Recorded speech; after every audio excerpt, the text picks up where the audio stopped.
Vamos a temas internacionales, lo estábamos comentando al comienzo de la mañana informativa. Tras la atención mundial que generó el impacto de un misil en Polonia, en las últimas horas el gobierno de ese país ha indicado que es probable que haya sido lanzado por Ucrania.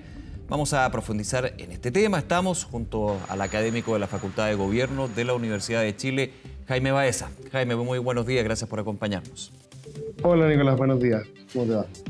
Muy bien, gracias. A ver, cuando se conoce esta información y que siempre ha estado ahí a la postre, en estos 9 meses de la invasión a Ucrania, con respecto al cuando se recuerda lo que es el artículo 5 de la OTAN, cuando se habla de los países limítrofes con Ucrania, ayer se conoce la muerte de 2 civiles por 2 misiles y en el primer minuto se dice, estos misiles vienen desde Rusia. Esto puede llegar a esta escalada que siempre está ahí pendiente. Ahora el presidente de Ucrania dice deben haber venido y no hay indicios, digamos, de que vengan de Rusia. Sí podrían venir de Ucrania, pero hay una responsabilidad de Rusia por haber invadido este país.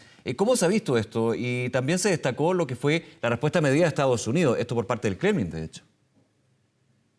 Sí, la verdad es que hay dos elementos que son importantes. Lo primero es que tanto el gobierno norteamericano como la OTAN ponen paños fríos. ¿Y por qué ponen paños fríos? Independiente de cuál sea el origen, invocar este tipo de artículos que nunca se hizo durante la Guerra Fría requiere una respuesta muy decidida por parte de Occidente y que involucra inevitablemente acción militar. Y en ese contexto es evidente que van a tratar de evitarlo lo más posible. En realidad da lo mismo de dónde salió el misil. Eso es un tema casi irrelevante para los efectos. Lo importante es que esto ha medido cuál va a ser la reacción del Occidente en caso de que algo ocurra. Y aquí lo que se están probando son las aguas, ¿no? Se están testeando cuán calientes están las aguas para efectos de lo que pueda ocurrir, no solo con Polonia, sino que fundamentalmente con los países bálticos. Eh, Tanto Estonia como Letonia y Lituania fueron los primeros en reaccionar y son los primeros en tener miedo de que algo pase, y en menor medida podría ocurrir también con Finlandia. Es decir, aquí lo que esto ocurrió más bien fue una suerte de eh, ensayo general en qué pasa si ocurre de verdad. Ya. Y aquí lo interesante no solo es la reacción norteamericana o de Occidente, es la reacción de países como Hungría. Víctor Orbán, un populista que en el pasado ha manifestado bastante cercanía a Vladimir Putin, fue capaz no solo de realizar una reunión de emergencia de su gabinete y del equipo de seguridad, sino también fue capaz de ejercer moderación en ambos Sí, claro. sentidos.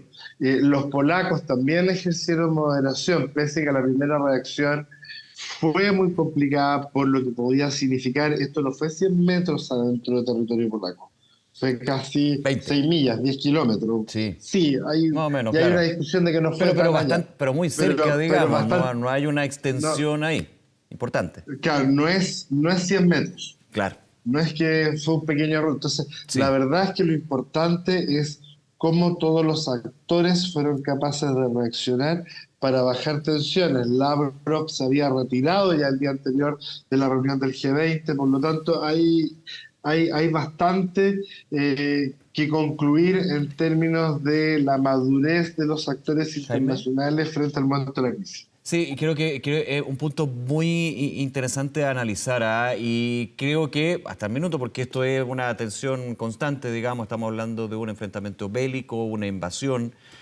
a un país, pero me hacía recordar un poco de historia. La historia también enseña muchísimo y guardando las proporciones, por supuesto, antes de que diga esto, con lo que sucedía y con lo que uno va conociendo en la historia de la Guerra Fría, en términos de situaciones que sucedieron, situaciones que se supo años después que sucedieron, pero que siempre se mantuvieron dentro de los canales diplomáticos. Muchos dirían, bueno, cuando hay una guerra, cuando hay una invasión, cuando todo está en contra Rusia, ¿cómo puede haber diplomacia aún?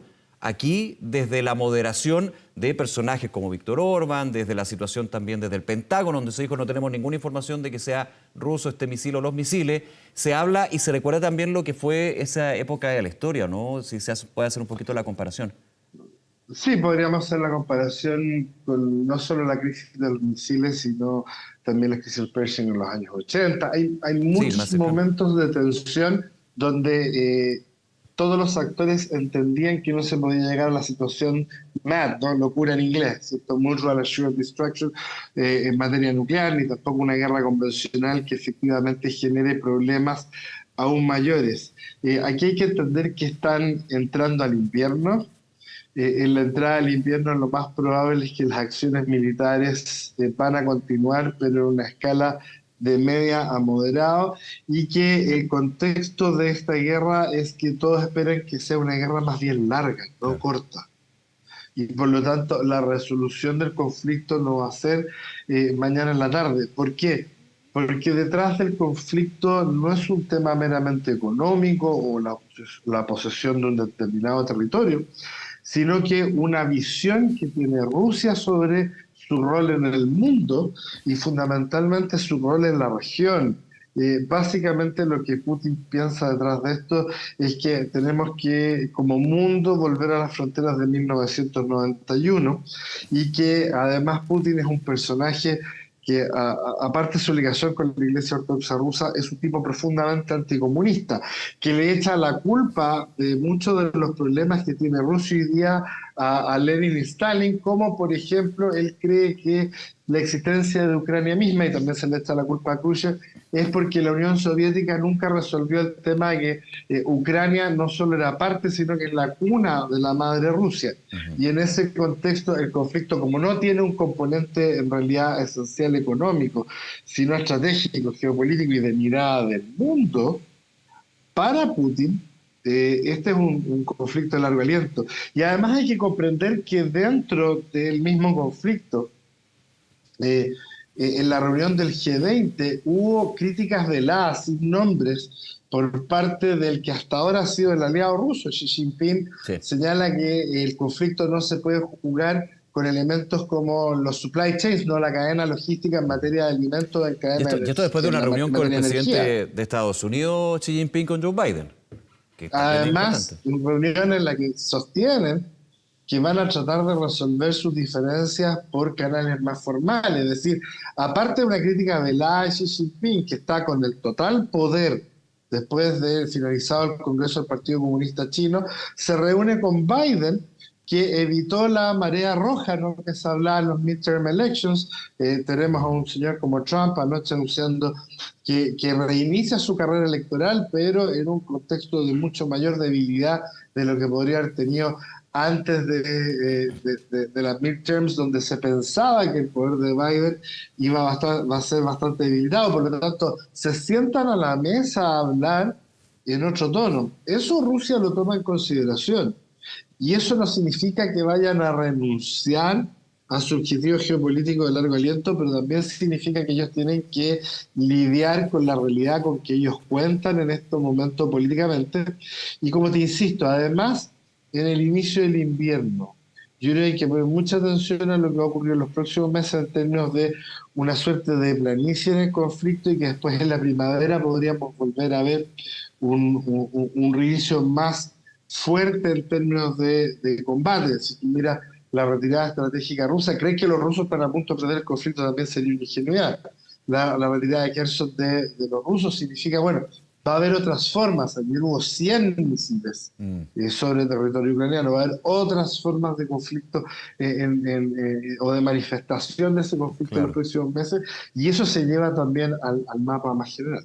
Claro, y tocaba un punto bien importante, Jaime, lo que ha sido también los hechos, las noticias, las informaciones que se han conocido en los últimos días. Ayer comentábamos lo de los misiles, durante el fin de semana este retiro de tropas en Kherson, pero que para muchos, claro, podía mostrarse como una retirada del ejército ruso, y luego viene el disparo o lanzamiento de 100 misiles, o sea, un retiro en tierra, pero no un retiro de lo que puede ser la mirada que muchos querrían, que es el repliegue, digamos, del Kremlin en Ucrania. Es una situación completamente distinta y, de acuerdo contigo, esto se ve que se va a extender y que va a ser una situación bien larga, como inicialmente no se pensó por parte de Rusia, que pensó que iba a ser bastante corto, totalmente equivocado, y de otros actores internacionales. Y también de Occidente, que pensaba que Ucrania iba a caer muy rápido. Sí, claro, claro. Claro, en ese punto Que, esto se va evaluando día a día, y también dentro de la información que se puede ir manejando, porque son, dependiendo del actor, son totalmente contradictorios las señales, lo que se dice. Sí, pero si tú piensas, por ejemplo, en la toma de decisiones en el mundo económico, eh, muchas empresas alemanas que están muy complicadas por el tema de supply chain de energía, ¿no? Ujú. Ya están pensando mover algunas operaciones a Turquía, ya están pensando mover operaciones a otros lugares donde tengan mejores condiciones durante el invierno para el funcionamiento energético. Cuando tú piensas en lo que está decidiendo Occidente, no solo los gobiernos, sino el mundo empresarial, la mirada es al mediano plazo. Y entienden de que este conflicto va a ser largo, entienden lo que significa eh, ver medidas alternativas en materia energética, medidas alternativas en materia de control de fronteras, medidas alternativas en términos de cómo saber lidiar y encauzar el conflicto. Parte de la acción política no solo es dar respuesta inmediata al conflicto, sino pensar en varios elementos posteriores a el minuto en que se está viviendo, y tanto Occidente como otros actores ya están pensando en esos pasos posteriores en los cuales tienen que lidiar con un conflicto que va a ser más largo de lo que parece. Ujú. Ahora, estamos hablando de los distintos actores y te quería preguntar en ese sentido, Jaime Baeza, ¿cómo se puede evaluar lo que sigue en adelante? Hay incertidumbre acá, evidentemente. Ayer hubo Ujú. un hecho concreto, se va poniendo menos tenso, pero de todas maneras es una tensión que se mantiene, ¿no? Y quería preguntarte, hemos hablado de los distintos actores, ¿cómo evalúas tú lo que fue la reacción de la OTAN acá? Porque la escalada va justamente cuando, si se da la situación, los países miembros de la OTAN terminan definiendo de que hay que tomar una acción más activa, la que de hecho ha pedido desde el principio el presidente Volodymyr Zelensky por razones obvias. Bueno, sí, la reacción polaca y de los bálticos que están directamente involucrados, y aquí hay una investigación que el gobierno polaco todavía va a realizar sobre el tema, Sí. independiente que los norteamericanos y el Pentágono le esté diciendo que en realidad era un sistema de defensa antiaérea ucraniano. Aquí, ¿cuál es el punto? Una cosa es la reacción de Estados miembros particulares Ujú. y otra cosa es la reacción de la OTAN como tal. Y en Eso, esto Jens Stoltenberg fue bastante mesurado desde el inicio. claro. Y por lo tanto se ve que hay protocolos que están siendo ejecutados desde el segundo, desde el primer segundo.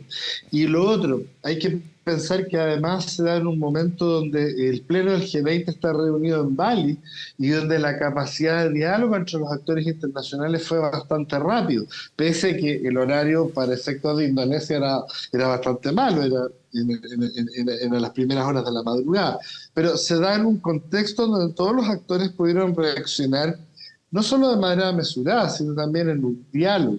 Ujú. Y en ese contexto uno no puede tomar como fundamental la reacción de actores individuales que además Claro. se ven afectados directamente. Y en esto también, Nicolás, tienes que tomar en consideración de que la OTAN tiene ciertas previsiones que ya están hechas. Te pongo un ejemplo.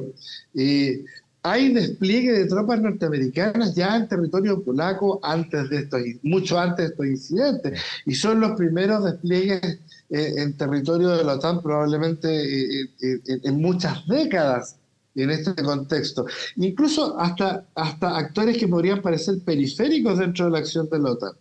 Los españoles tienen hace muchos meses ya elementos aéreos desplegados en base en, en, en Europa del Este para estar preparados y en consideración de lo que puede ser un despliegue militar más importante. Por lo tanto, lo que la OTAN ha demostrado en esto es que hay cierto grado de preparación y ciertas líneas rojas de las cuales no se puede traspasar si es que no hay una verdadera revisión de los antecedentes. Ujú. Y en este sentido, ellos entendieron desde el primer segundo de que había que ir avanzar con pies de plomo. Si usted fija la primera reacción del Pentágono, donde había un deputy spokesperson, porque en realidad muchos de los otros están desplegados, lo primero es, vamos a investigar, vamos a mirar. No fue una reacción inmediatamente de culpar al gobierno ruso.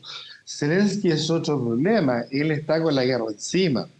Eh, son, son, Son distintos niveles de reacción frente a lo que está ocurriendo. Y una cosa, no hay que olvidar que los actores políticos no están empoderados de la misma manera en todo el tiempo. Y en este minuto, Joe Biden está mucho más empoderado de lo que estaba hace 2 semanas atrás. En términos incluso de posible financiamiento de nuevas líneas de ayuda a Ucrania. La retención del Senado es muy importante. Muy importante. Y que la Cámara esté ahí. O sea, ya la van a tener los republicanos, pero la van a tener por un porcentaje mísero y probablemente con muchas peleas al interior del Partido Republicano frente al liderazgo. Le da un poder a Biden para sentarse en la escena internacional que no tenía hace 2 semanas y que por lo tanto se presenta frente a los líderes del G20, se presenta frente a los líderes del G7 y sobre todo se presenta frente a Olaf Scholz, a la Alemania, a otros, en términos distintos de lo que se me había presentado hace 2 semanas, y por lo tanto él puede ejercer poder de moderación y poder decirle a Zelensky, a los polacos, a los bálticos, a todos, muchachos, vamos por este camino. Jaime Baeza, muchísimas gracias por acompañarnos y analizar estos hechos. Que te vaya muy bien, muy buen día. Cuídate, que estés bien. Luego, gracias, chao.